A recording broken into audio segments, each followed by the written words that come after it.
What's up, guys? All right, we got Anthony Smith, the Lionheart, back in action. Oh my goodness, can't wait to watch this fight. Now, Jake, you were saying this is his last fight, his last dance. I heard that it's his last fight. This is it's my man's last dance, and you know he's I coming out to. yeah, Um, damn. Now I know the song. I just don't know the song he always comes out to. Damn. I don't either. It's a good song. I'm not a huge follower of Anthony Smith, but um, so yeah, this is apparently I'm pretty sure this is Anthony Smith's last fight. You know, he's 60 plus pro fights. I think 37 pro wins, 21 first round finishes. Fought John Jones for the 21 title. first round finishes is crazy. That's a lot, bro. Like, It's a lot. how do you define his career? Because I feel like he's pretty notorious at this point. Man, Anthony Smith for me, he's been one of those guys. He's a veteran. He's been up and down. Um, he's had his low moments. He's had his high moments. Uh, I feel like even like now, I feel like he's obviously at the end of his career. I don't quite know if he has that Lionheart fight in him anymore. I hope to see it in this last run, but it's tough to say, right? I feel like a lot of his fights he kind of just it almost feels to me. I'm a fighter. I don't. I hope he doesn't get pissed at me saying this, but it almost feels like he just went in there for a paycheck with no real intentions of saying like I'm for sure going to fight for this second paycheck. Maybe he's getting a flat fee and it doesn't matter as much to him. Um, but yeah, that's kind of how I feel. But he's had some great fights, some great finishes. The UFC highlighted a bunch of them not too long ago, and I was like, yeah, man, this guy had a lot of good wins. And of course, a lot of shitty ones where he kind of curled up. Like even the Glover Teixeira, he was beating the crap out of Glover in the first round. I don't know what the hell happened in between rounds 1 and 2. I don't know if he just got tired because he was pushing too many buttons on the controller. Came out in round 2 sluggish. Glover took that ass down and did what he does. Like he tenderizes him. Like it was like poultry. It was not good. But it went from him getting his ass whipped to now to him whipping the ass for Glover. Um, I think a lot of people are still gonna remember him for that John Jones moment, getting kneed in the head.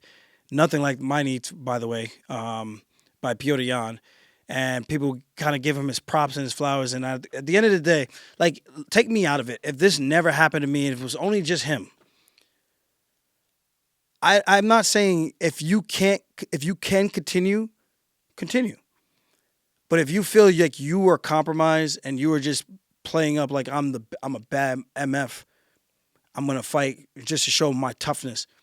Not the smart way to go, because he would have won, became champ, obviously by DQ, but he would have got a huge payday in a rematch, automatic rematch with John Jones, where he would have then got pay-per-view points, and he would have had enough information on John Jones where now, before his losing streak started, I think back then at that time, he would have been in a much better fighting position where he could have actually tried to make some adjustments and give John a run for his money in the second time.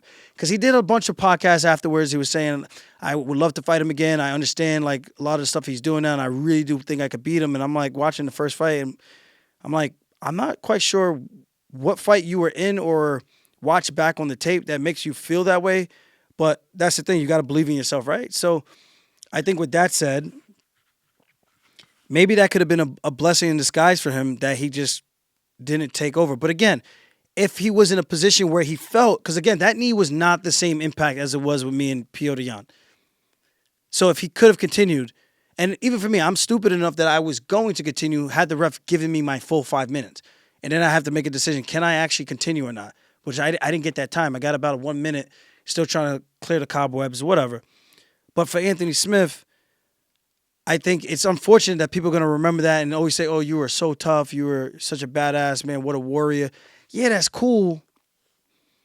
But we're prize fighters, you know? Again, and I'm not taking anything away from it. If that's what you want to do, if you could have continued, hey, I'm not doubting you or anything. I think you should. But if you couldn't, I think going against your own, you're kind of going against yourself. You're kind of going against your own intuition, taking a situation like that where, again, you could have had an opportunity to one win the fight, get pay-per-view points. Yeah, you might have been a default champion, but you get an opportunity to redeem yourself. It's not a great situation, especially me talking about this, right? So it's kind of like, oh, that's rich. It's coming from you. Bah. But I'm just trying to look at this objectively. If that never happened to me and it was just solely Anthony Smith, I would still be saying the same thing. I think it was a missed opportunity if he were actually really hurt. And I think the fact that he continued was because he wasn't really actually hurt. But Well, it's also just, the ref let him choose. yeah. But Really, he what the gave him ref should have time. done is say the ref should have said you're done, like the fight's over. Nah, I see that part is tough for me to say because again, it was a skimming knee where it wasn't a full impact shot where it's like a low blow, right? You get kicked in the balls, but it wasn't a full impact shot. It's usually grazing. But some people like unless you're like Paul Felder, Edson Barboza, where you do a spinning back dick kick and literally right into the ball sack, I can understand that. I mean, I can tell you firsthand that's not a good Firsthand, one. like getting kicked in the balls, Yeah. spinning back kick at that is not great. But yeah, man. I mean, you even see with Henry Cejudo, like the guy had one eye, and it's kind of unfortunate because the ref Jason Herzog, who I think is a great ref, pretty much told him to like, I don't want to say coerce him, but told him like the round's almost over. Once he got through the round, he's just like, let me start this next round. And then in my head, I'm like, well, you start the next round, that's now automatically a loss because you got to go to the scorecards where there was still two more rounds for him to figure out if he could have got the job done because he was getting his ass kicked by Marlon Moraes until he wasn't. So I look at that situation too. People get in these tough spots. As a fighter, you want to compete, but sometimes it's against your own intuition and your own safety and you go from having an equal chance of winning to now you get fouled. Now your chances of winning go much lower, and a significant foul, not no bullshit foul, a significant foul. You got one eyeball, you got knee in the head. Can you actually compete? Are you compromised? Those are the questions I think you have to ask yourself, and it's a lot of adrenaline. All the eyes are on you. The ref is talking to you. The doctor's coming in. So there's a lot going on in this sequence, and you got to make an educated decision. And again, I think Anthony Smith did the right thing if he was not hurt. But also, if he was, I think he went against his own intuition, and it might feel warrior-like or honorable, but that's a lot of money that you kind of took out of your own pocket. Yeah, I mean, but also like maybe had he taken it, he would have lost so much of his reputation that like he wouldn't have a career now. Like who knows? Look at his record right now. After the John Jones fight, I think he started going on a crazy skid after that. You feel me? So it's kind of Well, like, yeah, no, I agree, but because I feel like he got so much like clout from the way he handled that fight that it like he can kind of do whatever he wants now. You know what I mean? you think it's because of that? What do you think it's because of? Because they clearly like him for some reason, Well, he's good and he's a pretty decent analyst, I would say. but that keeps you on fight cards. Well, he takes a lot of short notice fights. He steps up a lot for the company, and that goes a very, very long way. Even if it's against your own intuition of like, I'm actually trying to win my next fight versus, okay, I'm going to do the company a favor. It might not be the most favorable situation for me, but F it. I'm going to try to cash out on these checks and these opportunities, and then maybe they'll take care of me. That's probably the thought process. And I think the fans, they love that because it's like, oh, this guy stepped up, he saved the card, or he turned around really quick. That's cool. But again, I'm in this to be the best. And if you're a fighter, you most likely came in here with the same ideologies. Like, I'm here to be the best fighter I could be. Yeah, I want to make a lot of money, but I also want to prove to myself and the world and go down in history as one of the best fighters to walk into that octagon, you know? You're talking the premier organization in the world. There's really no second to the UFC. There's really none. So with that said, it's like, if I could win at the UFC level and become a champ, defend my belt, you're the fucking man. You know what I mean? Like, I respect anyone who's became a champ because I know how hard it Yeah. is and how much work it takes. You defend your belt, Yeah, you're a boss. But again, I think the fans love him because of those things that he does that the fans appreciate. The UFC pushes out like Anthony Smith is turning around, blah blah blah. You know, Dana could hype it up and sell you, and you're God sent. You know, so um, I don't know if it's necessarily the love from absorbing the knee and continuing the fight. I don't know if it's maybe it's all of that combined, maybe, but I don't think it was just that one thing that put him on the map. But again, he was fighting John Jones. You fight John Jones, a lot of people are watching, so I do yeah, think there's probably some trickle down effect with that, right? Um, yeah, definitely. And I mean, I just tallied it up. I'm pretty sure he's 6-9 since he fought John Jones. so his fight after Jones, who did he fight? That was Glover. And he looked damn amazing until he didn't, right? And then after that, who did he fight? Rakic He won that one? I don't think so. lost to unanimous decision. Then he went Then on a 3-fight win streak. So it was Devin Clark, Jimmy Crute, Ryan Spann, beat all and he them. I looked good. remember he And looked good around then. I was like, wow, he might get back to the title. And then he lost to Ankalaev, lost to Johnny Walker, lost to Glover in a again? grappling match. That Oh, the that grappling wasn't match. the UFC. That was a grappling match. We were there for that. I think you and I were there together. It The was at the Glover match? Apex. It was UFC Fight Pass Invitational. Ah, yes, yes, yes, yes. But you know I think what we were was there for crazy that. is because I feel like when you lose, you lose. But when you lose and you get finished or knocked out, like there's a significant difference the way you lose. Like if you decide to curl up and say, "Okay, I'm just gonna wait for the ref to save me," versus the guy caught you, you're trying to fight back and they stop. You know, so I've and I don't want to come off like I'm being too harsh or shitting on him or whatsoever. Like, but that's where I'm saying that change, that one pivotal Pivotal. moment in his career. It, yeah, I don't know, bro.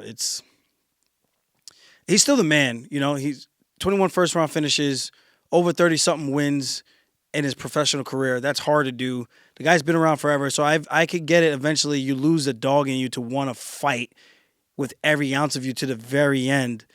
You see this a lot of time and time again. Not just him, but multiple people where they get to this point in their career where they're getting in there hoping for the best, but if it doesn't go their way, they're like, "I'll gladly just see my way out the door, just take my paycheck and go home, and hopefully not sustain too much damage." And that's okay too. I think you just have to recognize that, and when you get to that point, realize, okay, what are my next steps? Because clearly there was something wrong that wasn't connecting with the mind and body in that moment of the fight. And I think you have to make an educated decision. Like even like Dominic Cruz, he's now retired because his body can't keep up anymore, and he recognizes that and understands. If I want to be the very best and I don't feel like I could be the very best anymore, then what am I even doing this for? Am I doing it for the paycheck? Especially if you have money. I think Anthony Smith has money. I think he has a really nice home and everything. He's got the desk job and all these other things. I think he's living pretty. He's in a really good spot. So you have to wonder, does that play a mind like, okay, I'm comfortable now. I don't have I'm sleeping in satin sheets. I don't need to get up and have that hunger to compete to the very end because I need to get that second paycheck. So that's my 2 cents on that.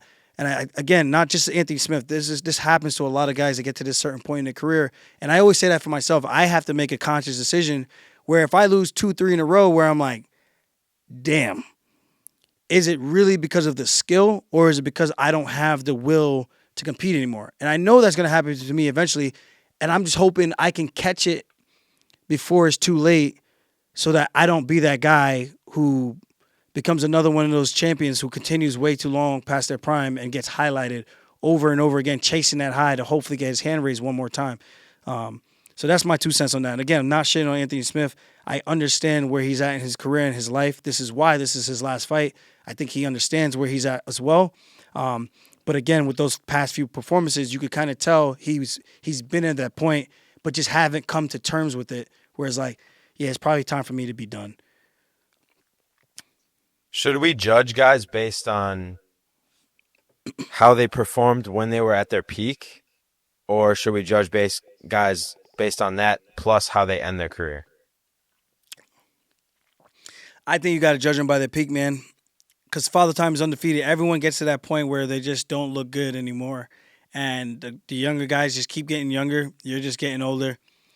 And to judge someone, and again, it goes back to I don't want people's memory of me being the last few runs that I have and it just being not good. I'm like, yo, I've done a lot of crazy work at bantamweight, a lot of finishes, a lot of entertaining fights, and to go from that to the title, yeah, it was um, infamous for how I won the belt. Came back, yeah, the performances might not have been the most dominant, but I did the best that I could against the very best competition.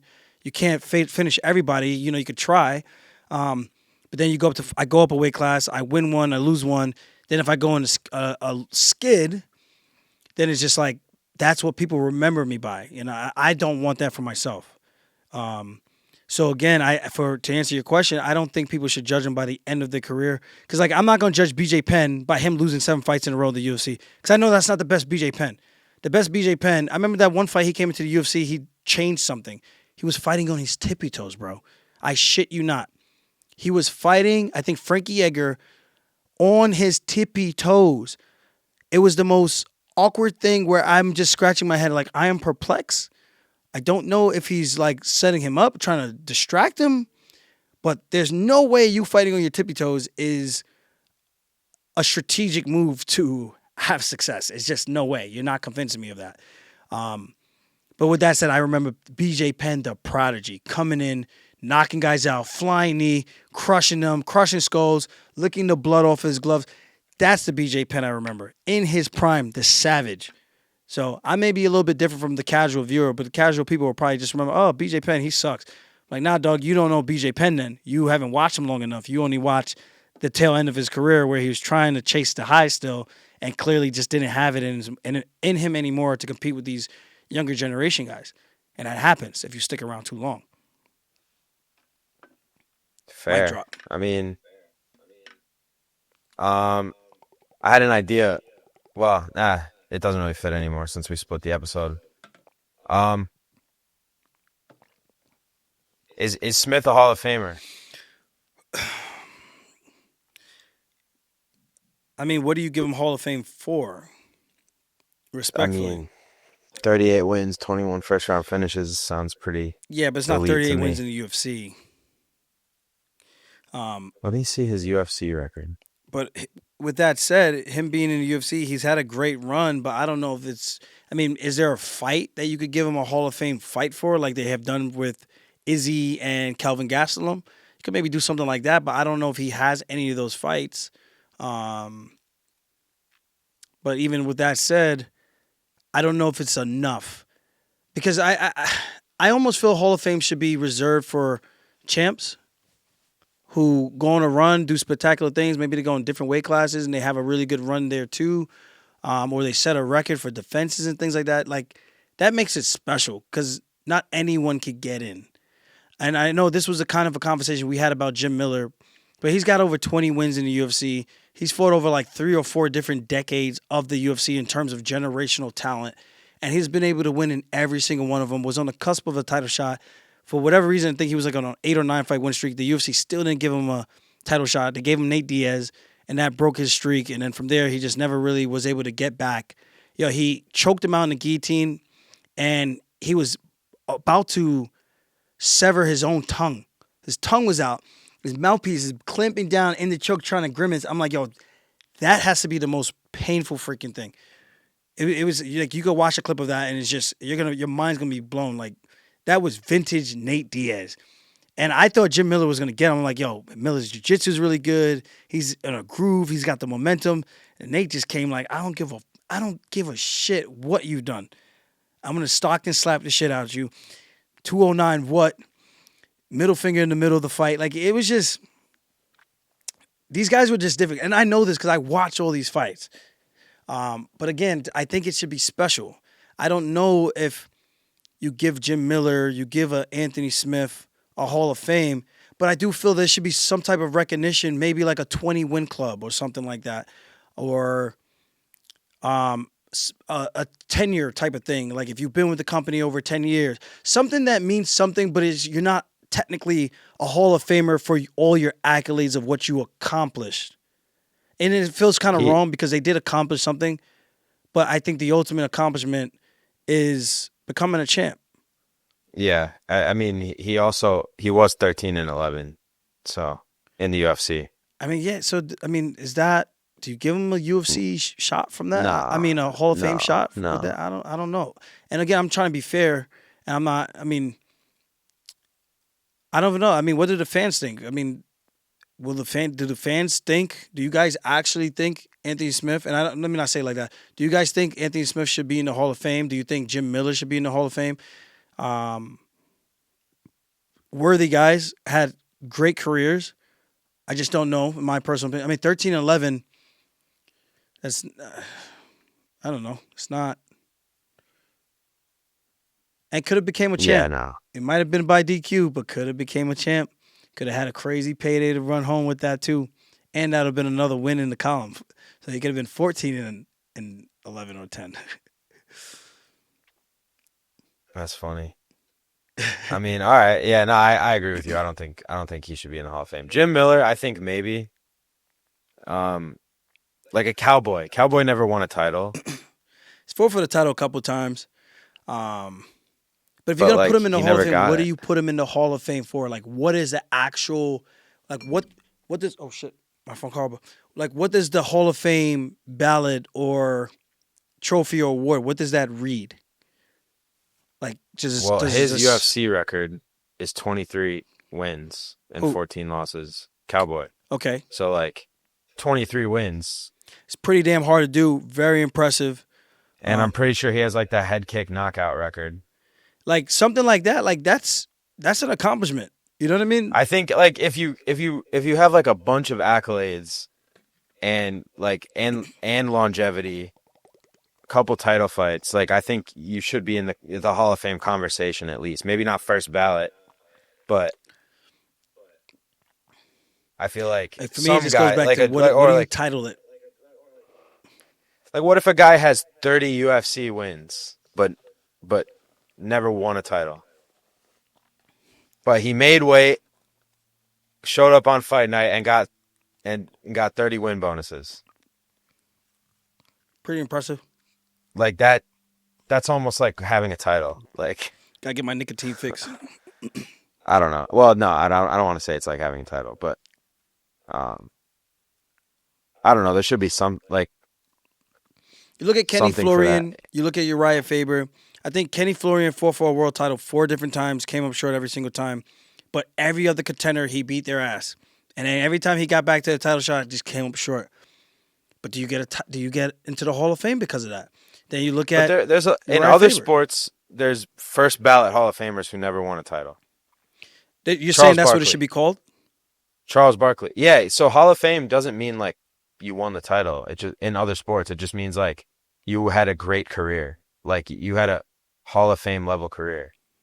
That And see, and like I can appreciate that. That's what all so I'm saying like is like, what do you you could title be it? like a 10-time All-Star and and or 10-time Pro Bowler and you have X amount of career yards ran, or if you're a quarterback 50 whatever X amount of touchdown passes thrown or whatever.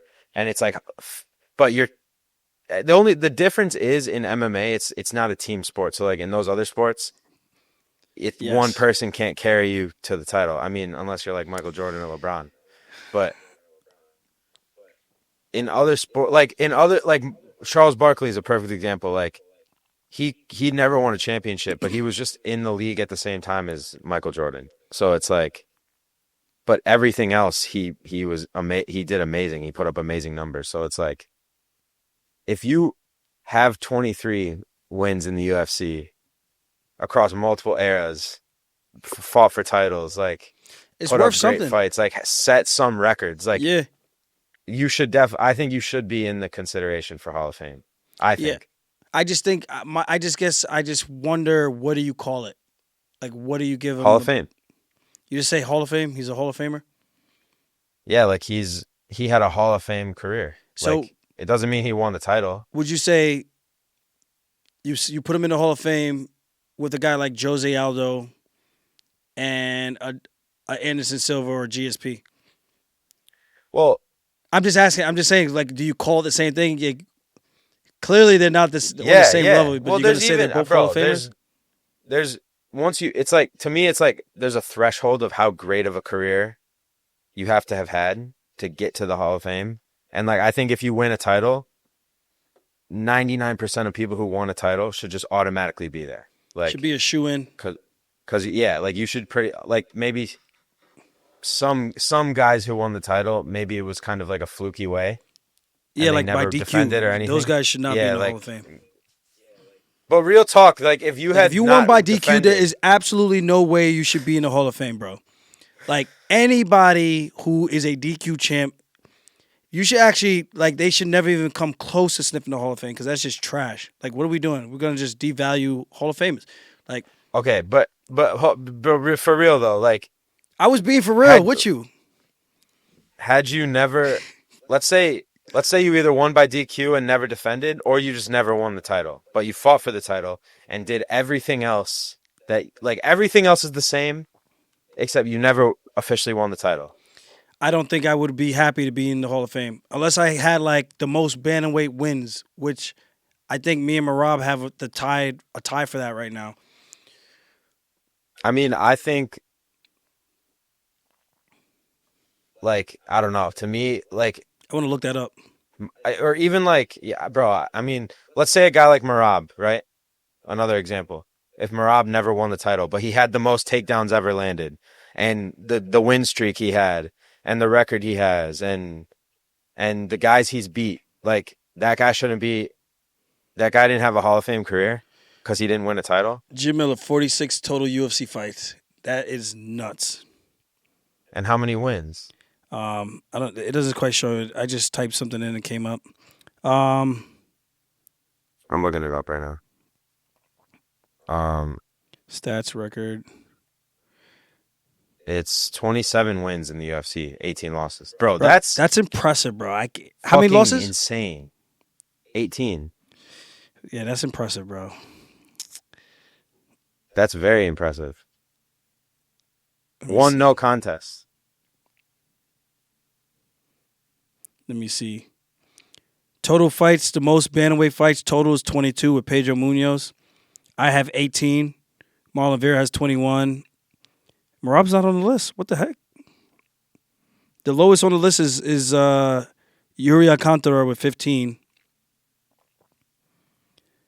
Yeah, I'm tied for 3 with Rafael Sensal. So maybe I gotta go back down and do some more work. I don't think Marab is on that list. I gotta go back down and do some more work. He's I think he's tied for yeah.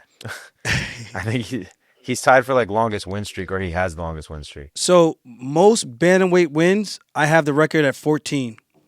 Marab has 11. Rafon has 11. Uriah Faber has 11. Rafael Sunsa has 12. Marlon Vera, Cheeto, has 13. Dillashaw has 13.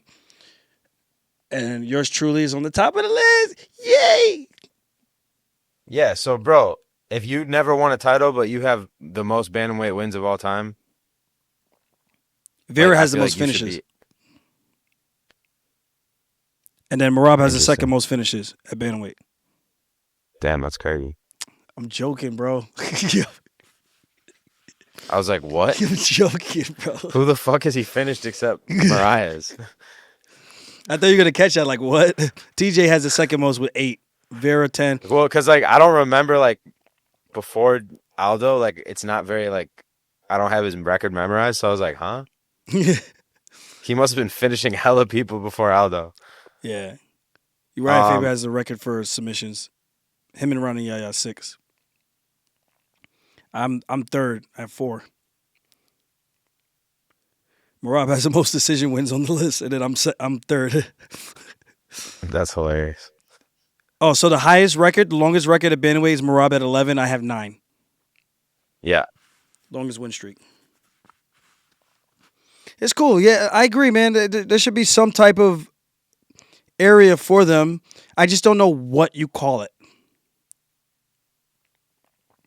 I don't know. I think it's all just Hall of Fame. And then just like Bro, but then there's like Hall of Fame and then there's like GOAT. Like, are you a GOAT? they got TJ Dillashaw for most title wins at 5. Dominic Cruz 4. Renan Barão 4. Me 4. I don't understand But though, you because can't I count. had more than. Oh, because Dom won it twice. Okay, yeah, Dom won it twice. I'm like, how? I'm confused, but yeah, it's crazy. But yeah, I just again, not to make this too long of a segment, but I just feel there's got to be some type of phrase for it, or I don't say. Do you say term or category? But I think there's for sure Jim Miller, Cerrone. I'm not quite 100% sold on Smith, but I think there's Yeah, no, I Uriah don't think. Faber, a Kenny Florian, Or guys like like that that should have Dustin Poirier. Dustin That guy's Poirier, not a Hall of Famer. even Gaethje. Gaethje's not a Hall of Famer. Like, Me and Marab have the most control time. Marab at 1 hour 16 minutes, me at 1 hour 19 minutes. Oh my oh my god, God, that's crazy. that's. I feel bad for those guys. Come here, give me a hug. Give me a hug. All right, bro. It's almost 1 a.m. Yeah. I gotta edit these fuckers. All right. Um, I'm saying Smith isn't on that list though. Yeah, it'd be interesting to see what the fans think. Or even like what would the fans call the categories that they should be in? Hopefully they drop the comments so we could maybe look at that. But other than that, I think it's all good. I'm excited for the fights this weekend. I didn't realize there were fights. I'll be in Bali watching. I'm gonna be doing the Bali Alioni camp over there. So if you're around on that side of the world, pull up. And again, if you guys know any restaurants or bars or liquor stores that you want to carry the Funk Harbor rum, definitely have them email me. We get this nice, beautiful liquid gold, baby. Well, actually, liquid silver, in the stores pretty easily. We got a lot of accounts here in Vegas, so I'm super excited about that. We're growing, super pumped about that, and Are sales going up with the accounts? Like, yeah, because are you naturally seeing? the account buys, the sales go up. We had some accounts buy 10 cases, 20 cases, which is pretty cool. We got a Wow. pretty big account coming up soon. Hopefully, knock on wood, I don't want to jinx myself, but hopefully everything goes through with that. We're just waiting for the final paperwork. That's gonna be in Cali, in like the I think Southern Cali area. I forget. I don't know if I should say the restaurant's name or not. I'll probably wait till everything's inked, so I don't have egg on my face after if it doesn't. But either way, I'm happy, man. I got my own project. We're slowly growing. I'm the actual owner of the company, so it's nice. I'm not like the I'm. It would be nice to have someone else backing it and doing all the funding, but the funding's coming from all my fight money. So with that said, this is a project where I need to win and succeed, so that it's not like losing a fight because that's what it's gonna feel like. Nah, I think it will.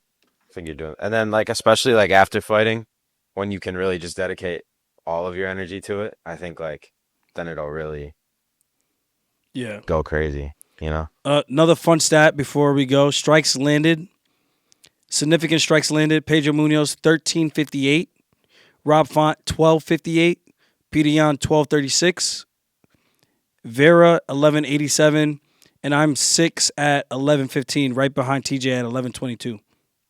And Rob's up there too. He's got 949. We're in the top Wow. 10, baby. Yeah, There you go. and I guess the last thing, like I don't even know if I'm gonna be in the Hall of Fame or not. I don't know what they. Come on. I mean, I would hope so. That would be cool, right? But at You're the a same thousand time, percent gonna be in the Hall of Fame. That's crazy. I don't know. Sometimes I feel like I didn't do enough. But that's why I kind of give these other guys. I don't want to say I'm giving them a hard time, but this is why I give it a hard time. That I think the criteria should be relatively high. Um, but yeah, we'll see. I mean, it'd be cool for sure. But hopefully, I I could mean, get a that would be knockout before I'm done. crazy if you weren't, bro. Yeah, I don't Like, know. what was it? 4 title wins? Technically, one of them counts, but it doesn't really. But it counts technically. But Winning. Okay, so 3 title, like 3 concrete title wins. Uh, most wins in the most division. yeah, most wins in bantamweight history. Beat a bunch of former champions and Hall of Famers. Like that Yeah, would be crazy. If you don't make it, that's it'll be hard for a lot of people to make it. Who is that? Marab, total strikes landed. He's at the top of the list. I'm number 2. That's crazy. But they say I don't strike. It's kind of crazy, right? They say I don't strike, but then I'm like, yo, I freaking strike. You guys just watched the fights where I didn't get a chance to really open up. But yeah, we'll see. I think it's gonna be interesting. It's kind of sad to even talk about that because then it makes me feel that much closer to the end. I'm like, I don't want it to be over. That's how I feel inside. But Well, okay. all right. That was a good one. Thank you guys. Jake, thank you. I'll get these over to you pronto. Let's Guys, do it. thanks All for right. tuning in. If you want to talk shit to Jake, be my guest. Yo, I'll talk shit back this time. Fuck it. I'll get in the comments. All right, love you guys. Peace. Peace.